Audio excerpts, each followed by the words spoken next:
Buenas noches, ¿cómo están?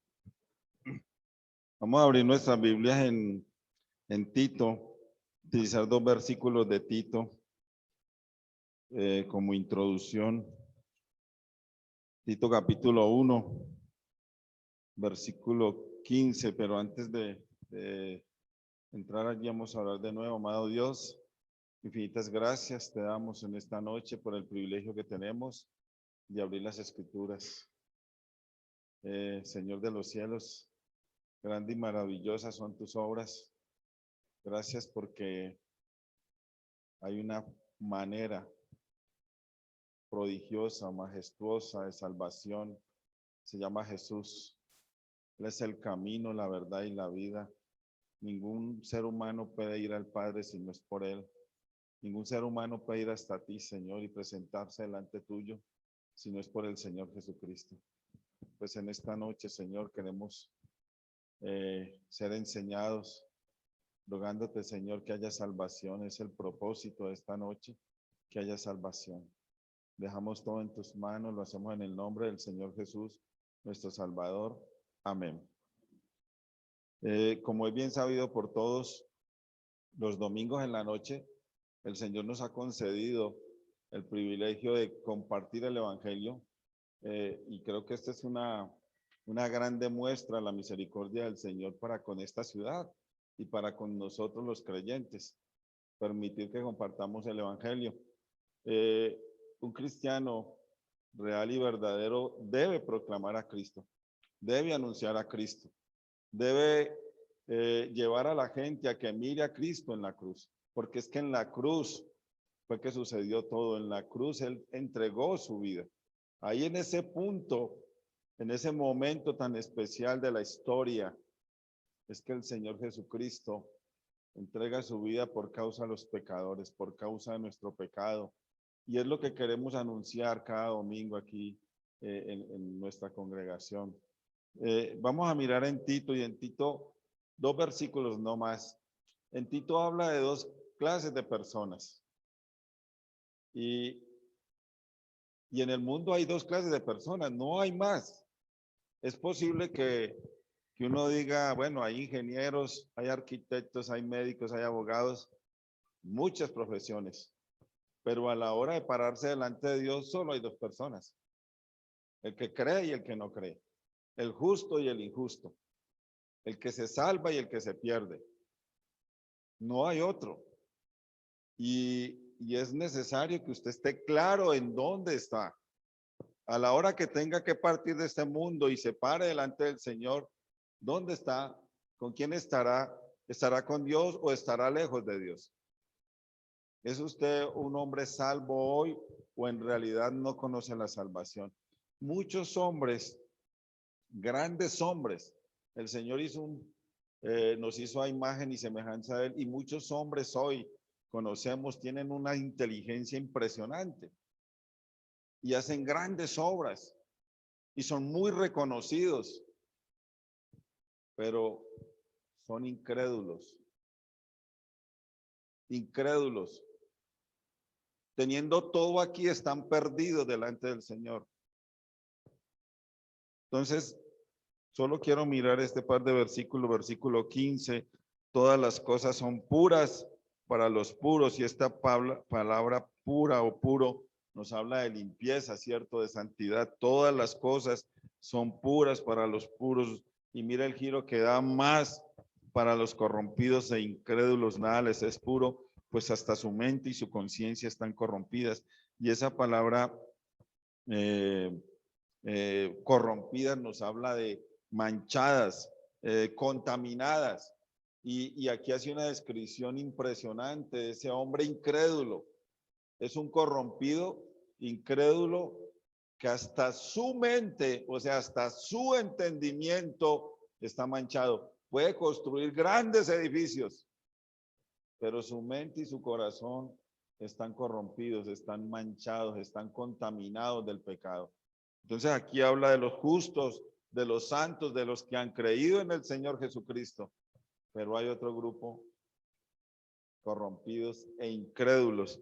Luego dice, y miren, porque aquí en el versículo 16 dice mucho de algunos hombres inclusive pueden ser de la iglesia, pueden inclusive haber sido bautizados, pueden inclusive conocer la Biblia, pero a la hora de la verdad son incrédulos, y no estoy diciendo yo que estoy hablando de alguien en particular, estoy hablando de los incrédulos. Y pueden tener todo, dice, profesan conocer a Dios, pero con los hechos lo niegan, siendo abominables y rebeldes, reprobados en cuanto a toda buena obra. Entonces, delante del Señor no pasan la prueba. Entonces, aquí hay dos grupos: o eres o no eres, o eres de Dios o eres enemigo de Dios. Pues estás cerca de Dios o estás alejado de Dios. En esta noche yo quiero hablar un poquito de la incredulidad, basándome en algo que está aquí en Marcos capítulo 6.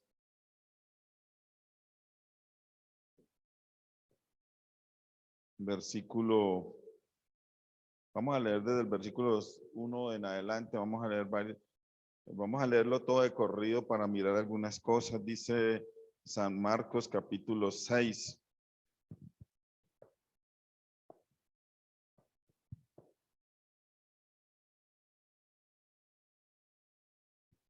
Antes del capítulo 6 de San Marcos le anteceden un montón de cosas especiales al Señor Jesucristo, y a los que estaban cerca de él.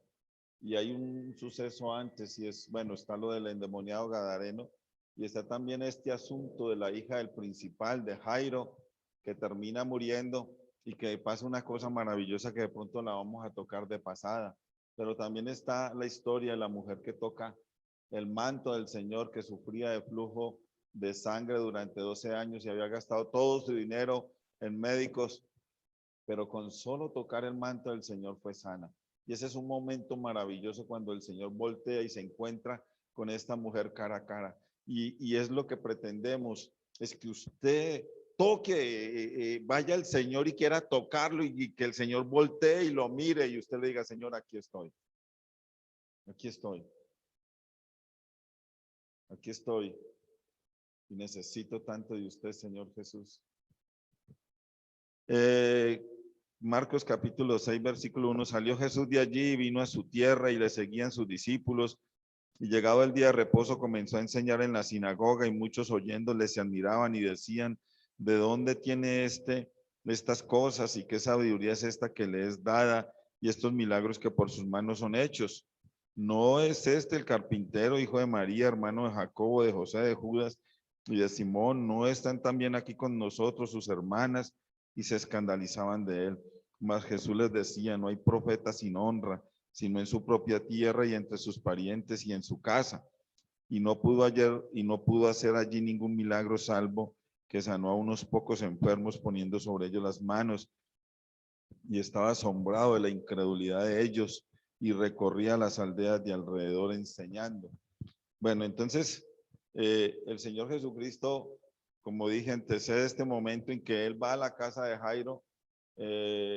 Esta niña es levantada porque había muerto, y ahí es donde sale esta frase tan bella que uno la tiene en la memoria: Talita Kumi, dijo el Señor, a ti te digo, levántate.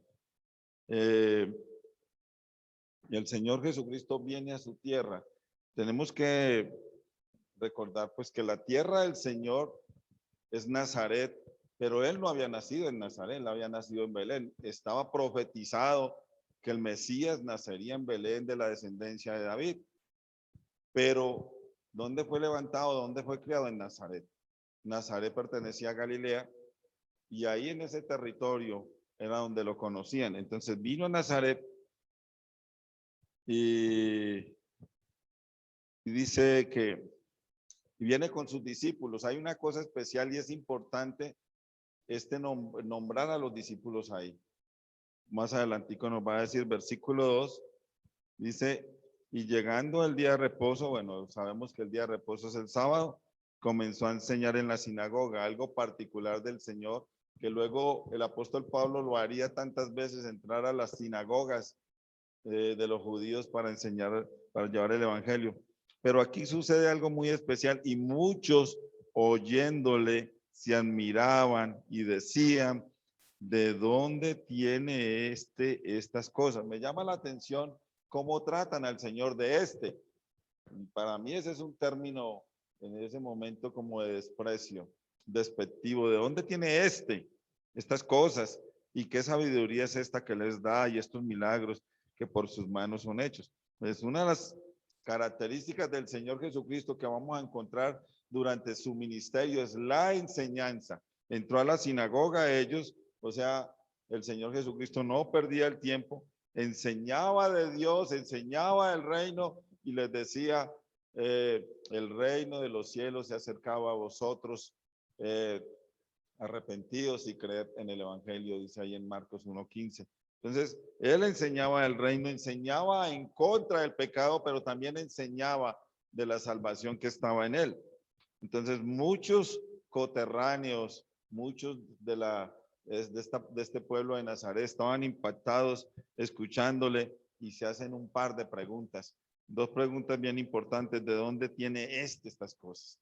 Entonces, su enseñanza era poderosa, irreprensible y causaba admiración. Bueno, la fama de lo que había pasado alrededor de Nazaret, pues llegó a oídos de los de Nazaret. Entonces, ¿de dónde tiene estas cosas? ¿De dónde salen estas cosas? La otra pregunta es, ¿qué sabiduría es esta que le es dada y estos milagros que por sus manos son hechos? El Señor Jesús viene a su tierra, viene a su pueblo, Nazaret, y es poderoso en palabra y en obras, en milagros, hasta el punto que todos estaban atónitos y admirados. ¿De dónde tiene esta enseñanza? ¿De dónde saca este Señor esto? Ahora, el versículo 3 nos ayuda a comprender por qué razón estaban tan aterrados, estaban tan atónitos. ¿Por qué se preguntaban estas cosas? El versículo 3 dice, ¿no es este el carpintero, hijo de María, hermano de Jacobo, de José, de Judas y de Simón? ¿No están también aquí con nosotros sus hermanas? Y se escandalizaban de él. El versículo 3 nos ayuda a comprender por qué estaban así. ¿Por qué se hacían estas preguntas? Estaban aterrados, contrastados, porque el Señor Jesús era carpintero.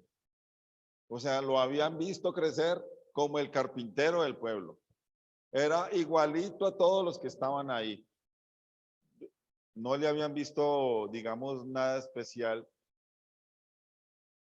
Era el carpintero. ¿Cómo así? ¿De dónde? ¿De dónde este hombre saca estas cosas? Ahora, yo diría que el Señor Jesús, al regresar a Nazaret, es como si hubiera pasado de carpintero a rabino, que era, como se les decía a los maestros o a los que enseñaban la palabra, de dónde tiene estas cosas. Entonces, pero además, en el versículo 1 nos dice que llegó con discípulos, es decir, llegó con aprendices, llegó con personas, digamos, con estudiantes a los que les enseñaba. O sea, llegó un hombre especial, pero en la mente del pueblo estaba el carpintero. ¿No es este el carpintero?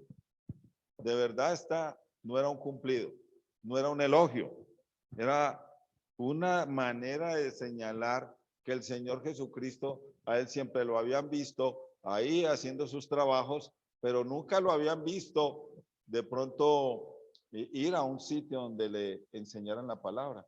Si fueran tiempos de hoy, diríamos, nunca lo vieron ir a un seminario, nunca lo vieron ir a la universidad cristiana, nunca lo vieron estudiar con ningún hombre especial. El Señor nunca fue un discípulo de algún rabino reconocido, nunca. Por esa razón, ¿de dónde tiene estas cosas? ¿De dónde? Pero nosotros en esta noche sabemos por qué Él era poderoso en palabra, por qué Él era poderoso en obra, por qué Él era poderoso en milagros. ¿Por qué? Porque Él es el Hijo de Dios, porque Él es Dios mismo. Nosotros en esta noche lo sabemos, pero para ellos era una cosa aterradora.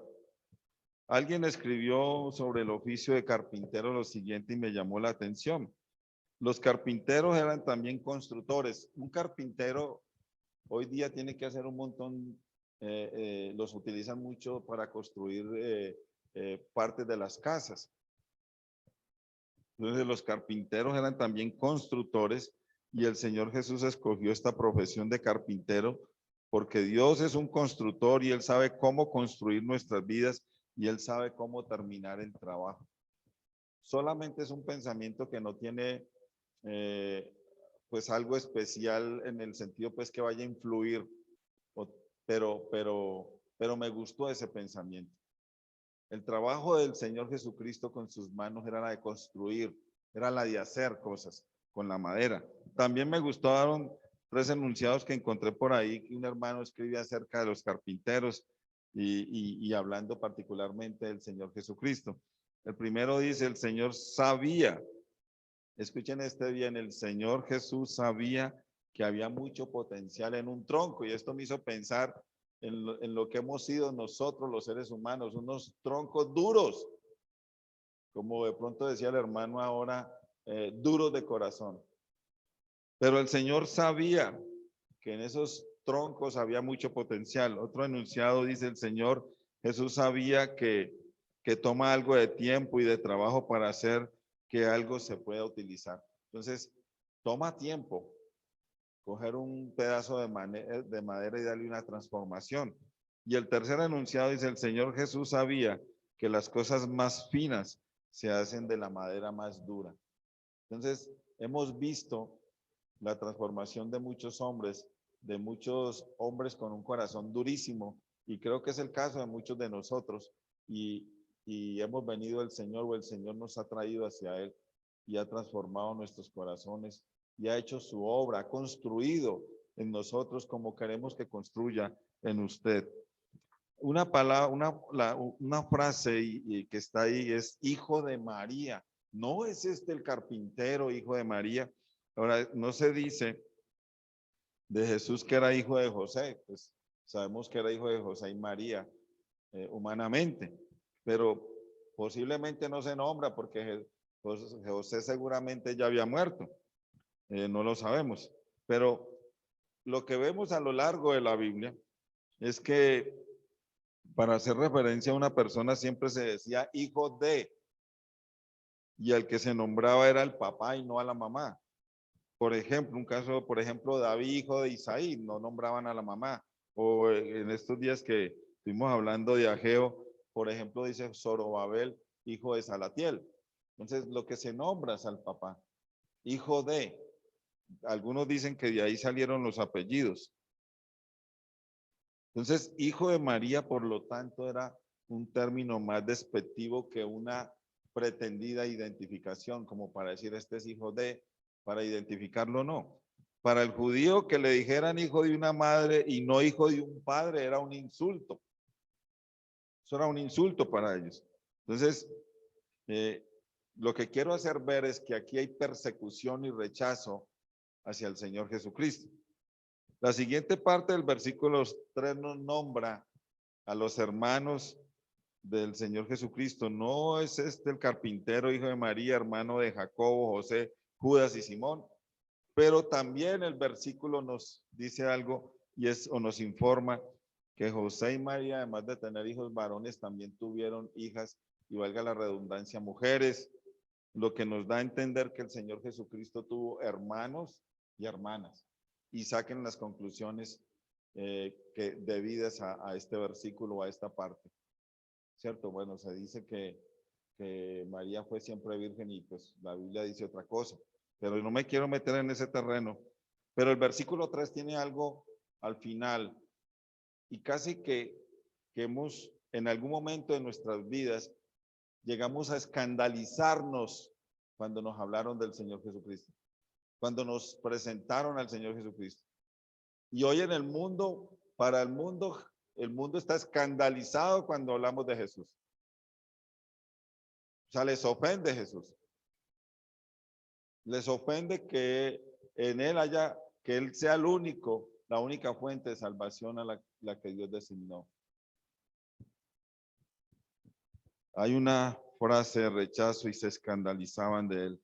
Les parecía imposible, inaceptable que el carpintero tuviera tal enseñanza, fuera poderoso en enseñanza, y en obras y en milagros les parecía imposible. Así que es una cuestión de celos. Ese que vimos siempre, ese que arreglaba las camas, ese que hacía las mesitas, las sillitas, ese. No, ese no puede ser. ¿De dónde saca esas cosas? Llegaron a pensar ellos que en realidad esa enseñanza o esa sabiduría venía del diablo. ¿Se acuerdan que dice que por Belcebú? Fueron tan atrevidos. La ignorancia. ¿De dónde tiene estas cosas? Pero vuelvo y repito, pero nosotros hoy sabemos de dónde venían esas cosas. El Señor Jesucristo, nos dice la Biblia, es el Hijo de Dios y es en el único el que hay salvación. Él es Dios, por lo tanto, nosotros sabemos porque Él es poderoso, era poderoso en palabra, en doctrina, en enseñanza, en obras, en milagros. Nosotros sabemos por qué. Lo hemos experimentado nosotros, cada uno de nosotros. Yo sé que más de uno aquí es un testimonio vivo y fiel de lo que Dios, de lo que el Señor Jesucristo ha hecho en sus vidas. El Señor Jesucristo es poderoso en todo. Esta palabra, miren, esta palabra escandalizaban, que nos lleva a pensar que estaban como aturdidos, como asombrados con el carpintero, nos dice algo más. Esta palabra en el griego es escandalizo y traduce, miren la traducción que tiene, entrampar.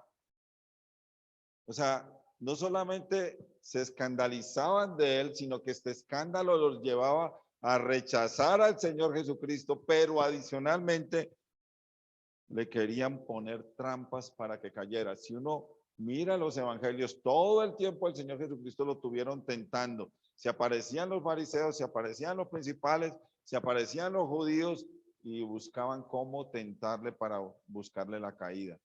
Y este escandalizado nos lleva a pensar en eso. Es como querer hacerlo tropezar para que cayera. Ellos estaban escandalizados, pero su meta era tumbarlo, hacerlo caer, borrarlo, desaparecerlo al carpintero. Era inaceptable para ellos que el carpintero tuviera tal sabiduría, tal enseñanza, tal poder que hiciera los milagros que hacía. Era inaceptable para ellos. Y a veces pienso que hoy en día se han volteado las cosas. Ahora la gente anda buscando milagros, pero no al Señor al Señor que hace los milagros. Ahora la gente no está buscando la sabiduría del Señor Jesucristo. Y para eso es que estamos, para hablar de Él, para que Él llegue a su corazón, para que Él llegue a su vida, para que ese Cristo crucificado haga esa obra maravillosa que solo Él puede hacer en la vida de cada persona. Ahora, del versículo 4 al 6, encontramos la respuesta o la reacción del Señor Jesucristo ante el rotundo rechazo de sus coterráneos, de los vecinos de él, de los que lo vieron crecer.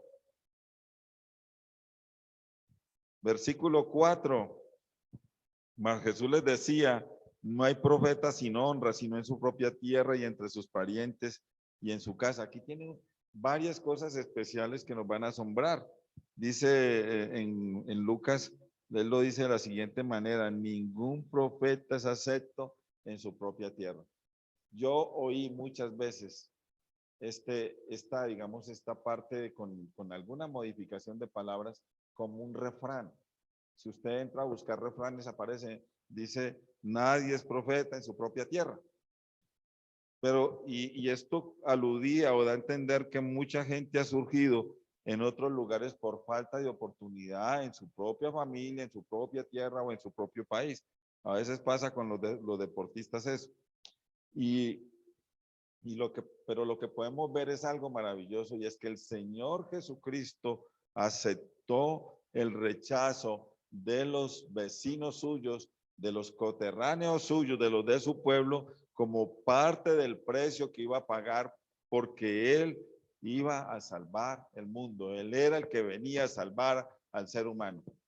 Y parte de su vida fue ser rechazado. Y yo espero en esta noche que ninguno de los que está aquí o los que está escuchando sea esa persona que rechaza al Jesús, que tiene al Señor Jesús, que tiene la puerta cerrada, que tiene ese corazón duro, porque Él ya se manifestó. Él se manifestó para salvación en la cruz. Pero ¿saben qué bueno, el Señor Jesucristo antes de nacer ya era perseguido y rechazado. Pero lo que vemos aquí es que es rechazado por los de su pueblo y solo puedo pensar en la grandeza, en la misericordia del Señor, en su paciencia. Su paciencia. Pero ¿saben qué es lo más doloroso? Debemos decir que entre los que lo rechazaban también estaba su familia, sus hermanos. Dice el versículo 4 al final, bueno, dice, no hay profeta sin honra, sino en su propia tierra y entre sus parientes. Y en su casa, los de su casa, ¿quiénes serán? Su familia. Su familia. Entonces, lo que más duele, yo creo que es esto. Los de su casa también lo rechazaron. No se van a mover de ahí, leo un versículo por acá, un pasajito por acá, dice en Juan capítulo 7. Dice, y le dijeron sus hermanos, sal de aquí y vete a Judea para que también tus discípulos vean las obras que haces. Estoy leyendo Juan 7:3 al 5. Dice, porque ninguno que procura darse a conocer hace algo en secreto. Si estas cosas haces, manifiéstate al mundo. Y el versículo dice, porque ni aun sus hermanos creían en él. Ni aun sus hermanos creían en él. Y si uno se voltea unas paginitas en el capítulo 3 de Marcos, versículo 31, dice, vienen después sus hermanos y su madre y quedándose afuera, enviaron a llamarle. El Señor Jesucristo está en una casa, la casa está llena de gente, no hay por dónde entrar. Entonces, María y sus hijos llegan a esta casa y como no tienen forma de entrar, lo mandan a llamar. Entonces, dice, vienen después sus hermanos y su madre y que antes afuera enviaron a llamarle y la gente que estaba sentada alrededor de él le dijo, tu madre y tus hermanos están afuera y te buscan. Yo pregunto, ¿dónde debería estar María y sus hermanos en ese momento? Ahí al pie del Señor Jesucristo. Dice, él le respondió diciendo, ¿quién es mi madre y mis hermanos? Pues lógicamente, él no está desconociendo que tiene una mamá. Al final del Evangelio de Juan vemos cómo él pone a su madre en las manos, digamos, o en la protección del apóstol Juan. O sea, no está haciéndole un desprecio a su mamá. Pero dice algo maravilloso, dice, y mirando a los que estaban sentados alrededor, dijo, he aquí mi madre y mis hermanos, porque todo aquel que hace la voluntad de Dios, ese es mi hermano y mi hermana y mi madre. Esto es una cosa maravillosa. Todo aquel que hace la voluntad de Dios, y la voluntad de Dios hoy es que pongamos la fe en el Señor Jesucristo, en aquel que se entregó por nosotros. Y usted pasará inmediato a ser hermano y coheredero con Cristo. Una cosa maravillosa. Qué dolor que aún sus hermanos rechazaban al Señor Jesucristo. En el versículo 5, otra vez ahí volviendo a Marcos 6, dice, y no pudo hacer allí ningún milagro salvo que sanó a unos pocos enfermos poniendo sobre ellos las manos. Lo que uno puede ver es que no había fe en sus compatriotas, lo cual limitaba la obra del Señor Jesucristo. Parece increíble que uno pueda decir esto, pero esa falta de fe limitaba la obra del Señor, limitaba los milagros. Recordemos que muchos milagros que hizo el Señor Jesucristo fue debido a la fe de la persona que le pedía, Señor, sáname. Señor, sáname. Si alguien quiere salvarse, si alguien quiere tener la salvación en esta noche, debe estar convencido que solo el Señor Jesucristo puede salvarlo. No tiene que hacer nada, solo ir a Jesús. No tiene que esforzarse a hacer nada, solo ir, presentarse delante del Señor Jesucristo. Alguien dice que la salvación es estar de acuerdo con Dios. Y yo creo eso. Yo debo estar de acuerdo con Dios. Si Él dice que la única persona en la que hay salvación es Jesús, yo digo amén, porque así es.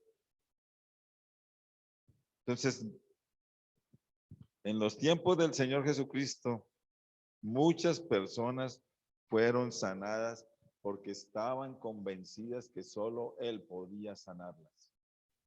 Creo que el hermano Byron, si no estoy mal, habló de Bartimeo el ciego el domingo pasado, que es una de las historias que más me encanta. Dice, eso está en Marcos capítulo 10, dice, finalizando el pasaje, dice, versículo 51, dice, respondiendo Jesús le dijo, ¿qué quieres que te haga? Y el ciego le dijo, maestro, que recobre la vista. Y Jesús le dijo, vete, tu fe te ha salvado, y enseguida recobró la vista y seguía a Jesús en el camino. Estaba de acuerdo con el Señor, estaba de acuerdo con Dios. Solo Jesús podía devolverle la vista. Pero para no ir muy lejos, si nos devolvemos un poquito ahí mismo, ahí en el capítulo 5 de Marcos, dice el versículo, bueno, ya les dije, ya pasa el suceso este de que la mujer toca el manto del Señor Jesucristo, el principal Jairo va a buscar al Señor Jesucristo porque su hija está muriendo. Cuando pasa lo de esta mujer que toca el manto y el Señor voltea preguntando quién es que ha tocado mi manto, dice el versículo 33, dice, entonces la mujer temiendo y temblando, sabiendo lo que en ella había sido hecho, vino y se postró delante de él, y le dijo toda la verdad. Y él le dijo, hija, tu fe te ha hecho salva, ve en paz y queda sana de tu azote. Estaba de acuerdo con el Señor. El Señor va a obrar, aunque el Señor obra, porque dice la Biblia, el sol sale sobre buenos y malos, y bueno, y el Señor nos presta su oxígeno y su aire y todas las cosas que hay. Pero para tener una relación con Él, yo debo estar de acuerdo en que Él es la única persona que puede salvarme. Dice, más abajito, dice en el versículo 35, dice, mientras él aún hablaba, vinieron de casa del principal de la sinagoga diciendo, tu hija ha muerto, ¿para qué molestas más al maestro? O sea, pare, ya no moleste más, no le diga más, ya se murió, ya no hay nada que hacer. La respuesta del Señor, pero Jesús, luego que oyó lo que se decía, dijo al principal de la sinagoga, miren estas palabras son maravillosas, no temas, cree solamente. Cree solamente. No tengas miedo de todo lo que está pasando alrededor. Solo tenemos que creer en el Señor Jesucristo. Solo tenemos que creer en el Señor Jesucristo. Ahora el versículo 6, y ya terminando. Este versículo es muy especial. Dice, y estaba asombrado de la incredulidad de ellos y recorría las aldeas de alrededor enseñando. Y este versículo nos dice que el Señor Jesucristo estaba asombrado ante la incredulidad de ellos. Y me asombra porque tenían al Señor Jesucristo de frente y es increíble para uno pensar que ellos tuvieran incredulidad delante del Señor. Pero en los tiempos, en la actualidad, la incredulidad ha llegado a extremos aberrantes. Yo ayer vi un video que me dejó escandalizado viendo unas cosas terribles de la incredulidad de la humanidad respecto al Señor Jesucristo. Y lo impresionante es que en este momento ellos tienen al Señor Jesucristo ahí, pero nosotros hoy día ya sabemos cuál fue su obra, qué fue lo que él hizo, el sacrificio en la cruz. Ahora la incredulidad es peor porque los hombres rechazan al Cristo crucificado. al Cristo que se entregó en la cruz. En este versículo 6 hay dos palabras contundentes: asombrado e incredulidad. Me llamó la atención que la palabra asombrado traduce, imaginen lo que traduce, maravillar o admirar. ¿Cómo así? Y entonces esto nos da a entender que el Señor en su sabiduría nos dio capacidad y asombro a los seres humanos. Pero uno se puede asombrar o maravillar o positivamente o negativamente. O se puede asombrar para bien o se puede asombrar para mal. El Señor Jesucristo estaba asombrado o maravillado negativamente viendo el gran tamaño y la incredulidad de sus coterráneos. Estaba asombrado. La palabra incredulidad traduce falta de fe. Eso es lo que traduce. Eso es incredulidad. Yo no creo.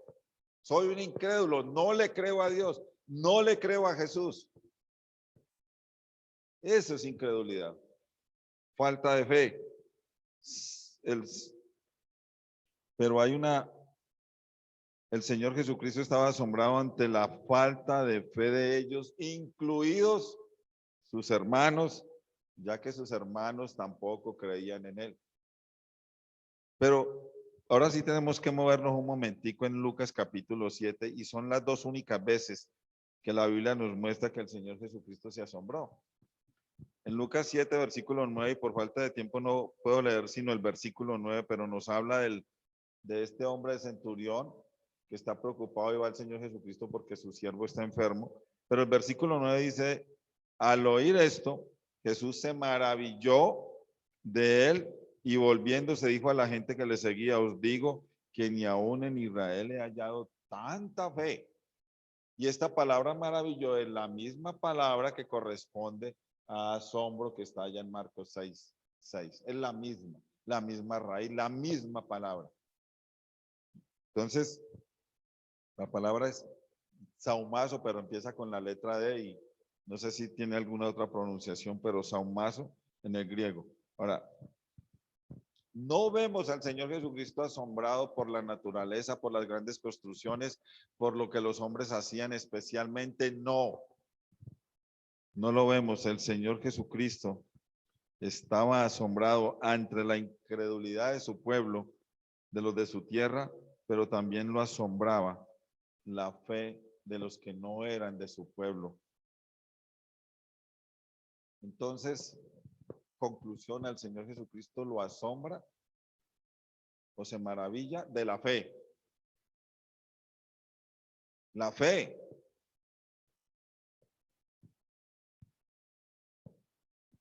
¿Quieres asombrar al Señor Jesucristo por tu terca incredulidad o quieres asombrar al Señor Jesucristo por tu fe en él? ¿Qué quieres?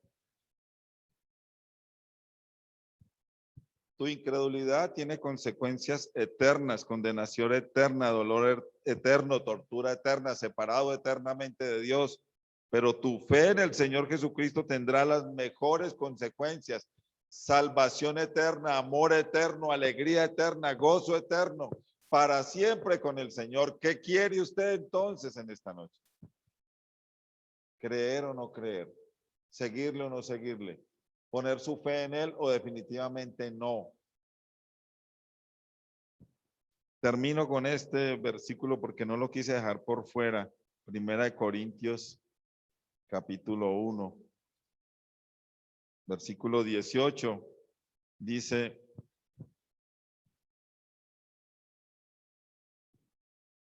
al principio hablamos de dos grupos, ¿cierto?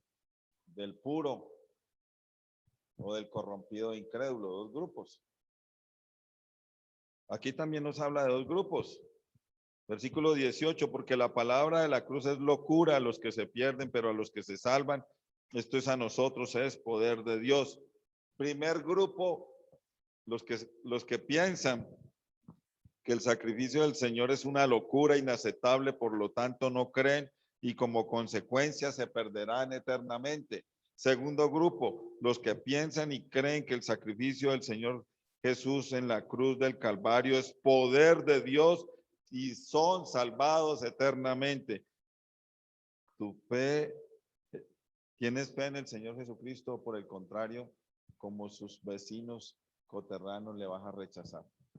Amado Dios, infinitas gracias te damos al abrir las escrituras que aún no ha asombrado, impactado, Dios de los cielos, viendo el rechazo total de todos los coterráneos del Señor Jesucristo.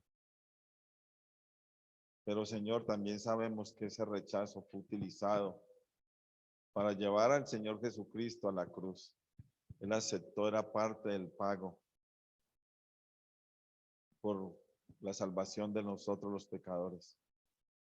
Oh Dios de los cielos, pienso en este momento en el Señor Jesucristo viendo la incredulidad de sus vecinos, de sus hermanos, de sus familiares, de sus parientes.